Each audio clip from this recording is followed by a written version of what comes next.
আসসালামু আলাইকুম। Daily take লার্নের পক্ষ থেকে আমি তানভীর। আজকে একটা বিষয় নিয়ে কথা বলবো। ফেসবুকে স্ক্রল করতে করতে একটা সমস্যা দেখলাম। এক ভাই পোস্ট করছে। পোস্টটি আপনাদেরকে দেখাচ্ছি। ভাইটি কি সমস্যা? আমার ল্যাপটপের একটা সমস্যা আপনাদের সাথে শেয়ার করছি। যারা আমাকে একটু হেল্প করতে পারবেন তারা জানাবেন। এই যে আমি আমার ল্যাপটপটা এই যে শাটডাউন দিচ্ছি, এই যে দেখেন শাটডাউন হচ্ছে, এই যে শাটডাউন হচ্ছে। এখন এই শাটডাউন দেওয়ার পরেই মূলত সমস্যাটা হচ্ছে, শাটডাউন পুরোপুরি হয়ে যাচ্ছে, হওয়ার পরে অটো আবার রিস্টার্ট নিচ্ছে। এই যে শাটডাউন হয়ে গেছে দেখেন, এই যে আবার এখনই অটো, এই যে আবার অটো রিস্টার্ট নিয়ে নিচ্ছে। এই সমস্যাটা কিসের জন্য হচ্ছে আমি বুঝতে পারছি না। এটা যারা বিশেষজ্ঞ আছেন তারা একটু জানালে আমি উপকৃত হব। ধন্যবাদ।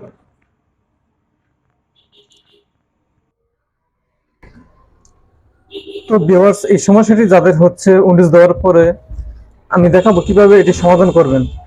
তো সমাধান করার আগে যারা আমার চ্যানেলে প্রথম দর্শক বা ভিডিওটি প্রথম দেখছেন তারা চ্যানেলটিকে সাবস্ক্রাইব করে পাশে থাকা বেল বাটনটি বাজিয়ে রাখবেন, যাতে নতুন ভিডিও দিলে আপনি সহজে দেখতে পান এবং উপকৃত হন।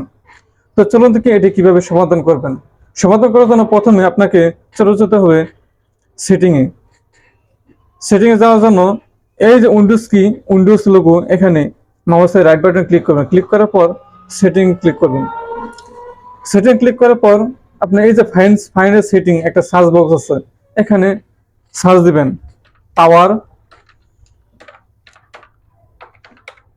পাওয়ার পাওয়ার সার্চ দিলে চলে আসবো পাওয়ার অ্যান্ড স্লিপ সেটিং। এখানে চলে যাবেন। এখানে চলে যাওয়ার পর এখান থেকে খুঁজে দেখবেন যে এডিশনাল পাওয়ার সেটিং কোথায় আছে। এই পাশে ডান পাশে থাকতে পারেন এডিশনাল পাওয়ার সেটিং। এখানে ঢুকবেন। এখানে ঢোকার পর এখান থেকে খুঁজে বের করবেন যে এখানে খুঁজে দেখবেন choose what the power buttons do. এখানে ক্লিক করবেন। এখানে ক্লিক করার পর এই যে change setting that are currently unavailable, এখানে ক্লিক করবেন। এখানে ক্লিক করার পর এখান থেকে start start on first start up recommendation, এটা ঠিক আনটিক করে দিবেন। এরপর হাইবারনেট আনটিক করে দিবেন। আনটিক করে দেওয়ার পর এভাবে আনটিক করে দেওয়ার পর সেভ সেটিং ক্লিক করবেন। সেভ সেটিং ক্লিক করার পর একদম শাটডাউন করে নেবেন। শাটডাউন করলে বুঝতে পারবেন যে সমস্যাটির সমাধান হয়েছে কিনা।